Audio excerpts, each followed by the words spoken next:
Halo Bapak Ibu, saudara-saudari sekalian. Bersama saya lagi Chandra Teja dari channel Kristen Ngakunya. Channel yang membahas kekristenan yang murni, terbebas dari klinik dan pemahaman yang melenceng. Bagi Anda yang belum subscribe channel saya, silakan subscribe channel saya. Tekan loncengnya agar Anda dapat notifikasi setiap kali saya mengupload video-video saya. Oke, pada kesempatan kali ini saya akan melanjutkan pembahasan mengenai tersesat di dalam gereja, bagian 3. Oke, nah, banyak orang yang merasa kalau dia sudah jadi orang Kristen, rajin ke gereja, rajin berdoa, dan rajin baca Alkitab, ikut ibadah, dia nangis-nangis, dia merasa sudah benar. Oke, mungkin tidak terlalu salah sih ya, kalau yang bersangkutan itu benar-benar menjadi orang Kristen yang sungguh-sungguh. Maksud saya begini loh, dia benar bertobat, dia benar rajin ke gereja, bukan mencari pendeta, tetapi mencari firman yang disiramkan melalui khotbah, tentu firman yang benar gitu ya. Dia juga rajin berdoa. Rajin berdoanya juga bukan sekedar doa yang suruh-suruh Tuhan gitu ya. Doa itu sebenarnya komunikasi dengan Tuhan, bukan selalu minta Tuhan seakan-akan Tuhan itu pesuruh kita. Jadi begini contohnya. Kalau Anda misalnya berhutang sama bank 1 miliar rupiah misalnya, dengan jaminan rumah Anda. Sudah berbulan-bulan Anda menunggak sehingga Anda diperingati oleh bank dan tetap Anda tidak bisa bayar cicilannya sehingga rumah Anda itu harus disita, dilelang misalnya. Kemudian ada seorang yang baik sekali, dia bilang, oke, saya lunasi, kemudian dia bayar itu ke bank lunas, surat-surat dikembalikan ke Anda sehingga Anda tidak perlu lagi merasa terancam. Kira-kira kalau ada orang yang baik seperti ini, apa perlakuan Anda kepada orang itu? Kalau saya ya, Anda jawab sendiri, kalau pada posisi seperti itu, mungkin pertama kali saya cium kakinya. Lah iyalah, nggak ada orang yang mau bantu saya, 1 miliar rumah saya hampir disita gitu. Ini ada orang yang menyelamatkan saya gitu ya. Kemudian saya bilang, oke Pak atau Bu, saya kebetulan lagi nggak ada kerjaan nih. Oke, saya kerja sama Bapak atau Ibu, nggak usah digaji. Kenapa? Karena Bapak atau Ibu sudah melunasi hutang saya. Pokoknya pagi-pagi kalau Bapak atau Ibu belum punya supir, saya jadi supir Bapak Ibu. Nggak usah digaji deh. Yang penting saya dapat makan atau minum saja deh. Ya, misalnya. Nanti tas Ibu atau tas Bapak saya bawain deh. Kalau ke kantor saya antar ke ruangan. Pokoknya saya mengabdi. Benar apa benar? Benar lah. Orang saya berhutang budi gitu. Saya nggak bisa bayar lagi nih 1 miliar gitu. Ya. Mungkin nggak sih kalau setelah saya sudah ditolong 1 miliar gitu ya. Pertama kali saya bilang terima kasih. Tetapi besok saya ke rumah orang ini yang membantu saya. Saya duduk seenaknya di ruang tamu. Saya bilang, Pak, minta air jeruk dong. Pak, minta pizza dong. Pak, tolong nih, saya lagi ada masalah lagi. Tolong dong diselesaikan nih. Awas ya, kalau nggak selesai nih masalah saya yang satu lagi, saya nggak panggil Bapak lagi loh. Ngerti maksud saya ya? Artinya, orang yang sudah baik menolong Anda bukan menempatkan diri Anda sebagai bawahan yang siap mengabdi kepada dia, malah Anda suruh-suruh dia gitu. Nah, berapa banyak kita orang Kristen yang sudah berhutang kepada Tuhan Yesus, ini bukan hutang 1 miliar loh. Hutang kekekalan. Dia sudah mati buat kita, dia tebus kita dengan darahnya yang mahal. Harusnya kita kan mengabdi sama dia, cium kakinya lah, kayak gitu-gitu ya, seperti tadi. Kemudian apa yang dia perintahkan kepada kita, tanpa syarat apapun kita lakukan, karena kita berhutang sama dia. Bukan minta begini, Tuhan, ini kalau saya punya proyek, nggak goal, saya nggak ke gereja. Nah itu kan sama aja, Anda memperlakukan tadi orang yang menebus rumah Anda yang tadi 1 miliar, Anda perlakukan dia justru sebagai kacung atau jongos Anda. Berapa banyak orang Kristen yang seperti ini? Banyak. Nah, artinya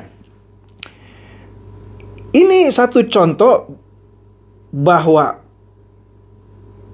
orang yang sering atau bukan sering, rajin taat ke gereja, rajin berdoa, rajin baca Alkitab, bagus. Siapa bilang kalau berdoa nggak bagus? Bagus. Baca Alkitab setiap hari? Bagus. Tapi yang lebih penting dari semua itu, bagaimana dia menjalani kehidupannya sesuai dengan yang Tuhan kehendaki. Bukan hanya ritual ke gereja, berdoa, baca Alkitab, itu semua penting, tapi bukan itu yang paling penting. Yang paling penting adalah bagaimana menempatkan diri, menjalankan kehidupan sesuai dengan kehendak Tuhan. Nah, itu baru orang Kristen yang benar. Kalau tidak, artinya dia tersesat di dalam gereja. Jadi selama ini dia ke gereja belajar apa ya? Dapat makanan rohani apa ya? Sehingga dia tidak seperti yang tadi saya bilang, dia mengabdi. Nah, harusnya dia mengabdi. Nah, oleh karena itu, baru-baru ini kan kita dikejutkan dengan adanya, sebenarnya ada dua kasus besar sih ya. Yang sebelumnya itu sudah hampir setahun ya.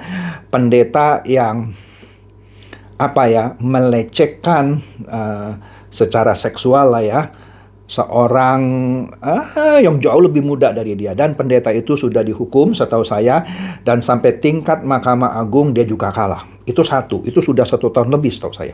Kemudian yang baru-baru ini ada pendeta tapi membunuh. Benar, membunuh.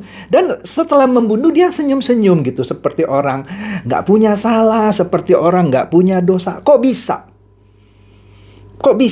Justru seorang pendeta harusnya kualitasnya lebih tinggi kan dari jemaat biasa. Tapi kok dia bisa gitu membunuh? Saya nggak mau berlama-lama di sini. Tentu ada suatu permasalahan bisa kejiwaan, dan banyak teori lah yang orang diskusikan mengenai kasus pendeta ini yang membunuh temannya sendiri. Yang saya tahu salah satunya ada kasus dia bermain trading seperti binomo, dan dia kalah. Uangnya itu pakai uang temannya. Itu salah satu.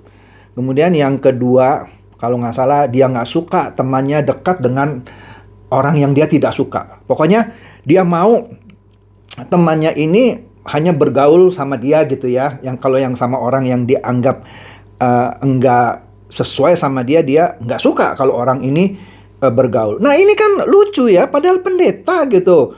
Kok bisa gitu? Dan membunuh pula. Astaga. Saya sampai agak shock gitu. Tapi dia pendeta gitu. Ya, jangan lupa pendeta juga manusia. Jadi dengan kata lain, sebenarnya tidak ada bedanya pendeta dan jemaat. Nah, di sini kita mulai perdalam ya. Jadi selama ini kita sudah tanda kutip, walaupun tidak membuat kita jadi masuk neraka, tanda kutip ya, disesatkan sama istilah-istilah yang seakan-akan antara kita atau antara Anda lah, karena kebetulan kan saya pendeta gitu ya, antara Anda dan jemaat dan pendeta ini ada jarak. Seakan-akan pendeta ini orang suci, orang hebat gitu ya, sedangkan jemaat ya orang biasa saja. Itu nggak benar gitu, nggak ada kasta seperti itu di kekristenan. Yang namanya pendeta itu lebih tinggi, yang jemaat tuh manusia biasa, nggak ada. Jadi sebenarnya kalau ada pendeta seperti tadi membunuh, ya saya juga seharusnya tidak usah syok gitu. Ya, dia masih manusia biasa kok. Jalan masih menapak bumi. Nah, di sini kita sering dengar seorang berbicara, ini loh hamba Tuhan. Nah, biasanya orang kalau berbicara, ini loh hamba Tuhan, itu berbicara mengenai pendeta, romo, pastor, dan segala macam. Oke, kalau pendeta, romo, atau pastor dianggap hamba Tuhan, jemaat hamba apa dong? Hamba setan? Ya enggak lah, semua kita hamba Tuhan. Apa artinya hamba Tuhan? Ia yang menghambakan dirinya kepada Tuhan. Cuma bedanya pendeta hamba Tuhan yang juga bertugas untuk menyampaikan firman, memberikan makanan-makanan rohani kepada jemaat. Nah, jemaat juga hamba Tuhan. Ya, dia juga melakukan tindakan-tindakan, pekerjaan-pekerjaan sebagai hamba. Iya dong. Kita semua hamba Tuhan. Tetapi dia memang mungkin nggak bisa khotbah gitu. Tapi dia melakukan bagiannya dalam kehidupannya sehari-hari. Kalau dia bisnismen, ya, posisinya sebagai bisnismen dia tunjukkan dalam melakukan bisnisnya. Dia juga berfungsi sebagai hamba Tuhan. Misalnya cara berbisnisnya yang benar. Kalau dia sebagai pedagang juga sebagai pedagang yang benar. Nah, disitulah dia menunjukkan dirinya hamba Tuhan. Kalau enggak, hamba siapa dong? Hamba setan. Kemudian juga ada dikotomi. Oh, itu rohaniawan. Nah, kalau pendeta dibilang rohaniawan, jemaat apa? Non-rohaniawan. Jadi, apakah kalau jemaat boleh tidak rohani? Ya enggak lah, semuanya rohaniawan. Semuanya harus berperilaku atau memperlihatkan tindakan-tindakan yang memiliki nilai-nilai kerohanian yang tinggi. Semua kita rohaniawan. Jadi kalau dibilang hamba Tuhan ini rohaniawan, jemaat apa? Rohanawan. Ya enggak lah, semua kita rohaniawan. Kemudian juga ada istilah. Oh, Anda pendeta full timer ya, sedangkan dia pendeta part timer ya.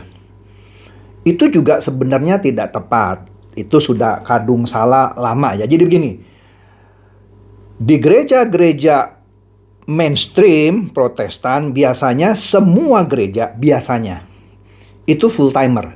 Dari sisi organisasi ya, artinya tidak ada, hampir-hampir lah setahu saya kalau gereja Protestan, semua gerejanya semua pendetanya pasti bekerja di gereja itu, menerima gaji, remunerasi dari gereja itu. Maka disebut dia full timer. Seperti karyawan, dia kerjanya full ada di gereja dari pagi sampai sore. Senin sampai Minggu. Kalau ada jemaat yang konseling dia harus lainnya, ada jemaat kedukaan dia harus lainnya. Dianggap dia full timer karena dia digaji penuh waktu bekerja di gereja. Makanya sebenarnya sih mungkin tidak terlalu salah kalau dia sebut ini loh gereja pendeta full timer. Sedangkan di gereja-gereja Pentakosta biasanya ada pendeta-pendeta yang secara organisasi dia tidak bekerja penuh di gereja karena dia pengusaha. Seperti saya tidak bekerja penuh di gereja. Maka kebanyakan orang bilang, oh Pak Chandra itu part timer, pendeta part timer. Iya, kalau dilihat dari sudut organisasi nggak terlalu salah sih kata-kata itu. Karena saya nggak bekerja dari pagi sampai sore, dari Senin sampai Minggu di gereja terus. Saya ada kerjaan saya di luar gereja.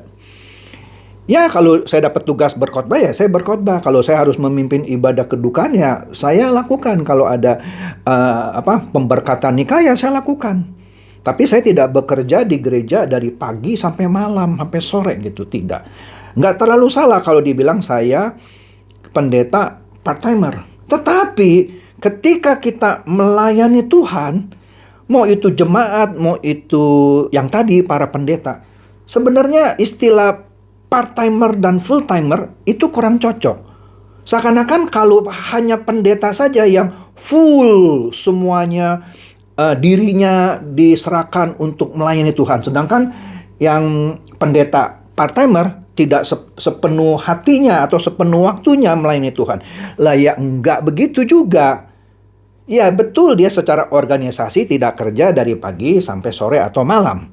Tetapi ketika dia tidak bertugas sebagai pendeta, dia juga melayani di pekerjaannya. Misalnya saya tidak kerja penuh waktu di gereja. Tapi di luar itu saya bekerja, tentu dalam pekerjaan saya harus melakukan fungsi saya secara full timer yang merefleksikan saya melayani Tuhan. Lah iyalah, kalau dibilang, wah itu pendeta part timer, jadi seakan-akan sewaktu-waktu boleh rohani, sewaktu-waktu boleh tidak rohani begitu. Lah enggak, semua kita melayani Tuhan full timer. Inilah kesesatan-kesesatan, tapi ya tidak membawa orang yang tadi ya istilah ini membawa orang masuk neraka sih ya. Cuma membuat pengertiannya menjadi tidak tepat. Ya, kalau yang pertama tadi misalkan ada yang pendeta yang melecehkan secara seksual anak muda gitu ya. Dan yang kedua yang saya cerita yang dia sampai membunuh, nah itu dosa yang serius lah. Ya, nah itu juga pastinya penyesatan. Ya kenapa? Ya mungkin karena dia merasa, saya orang Kristen, saya pendeta, rohaniawan, mati masuk surga. Hidup tidak jadi contoh. Ini yang menyebabkan orang akhirnya harus ikut siapa? Pendetanya aja begitu gitu, nggak benar. Oke? Jadi kira-kira itu ya penyesatan yang selama ini terjadi di gereja, baik itu yang kelasnya berat seperti yang tadi pelecehan seksual dan pembunuhan yang dilakukan oleh pendeta, atau apa ya, penyebutan-penyebutan kepada orang-orang yang melakukan tugas atau apa mendedikasikan dirinya untuk melayani Tuhan. Perlu dicatat, melayani Tuhan tidak selalu harus dari atas mimbar. Tidak selalu harus di gereja. Dimanapun kita hamba Tuhan, orang yang sudah ditebus ya oleh Tuhan Yesus dengan darahnya yang mahal, kita sebagai hamba yang harus melayaninya sepenuh waktu. Oke? Jadi demikian saja, semoga ini mencerdaskan dan mencerahkan Anda semua. Silakan share video saya ini kepada teman-teman, sahabat, atau kerabat supaya mereka tambah cerdas dan tercerahkan. Seperti biasa, Shalom.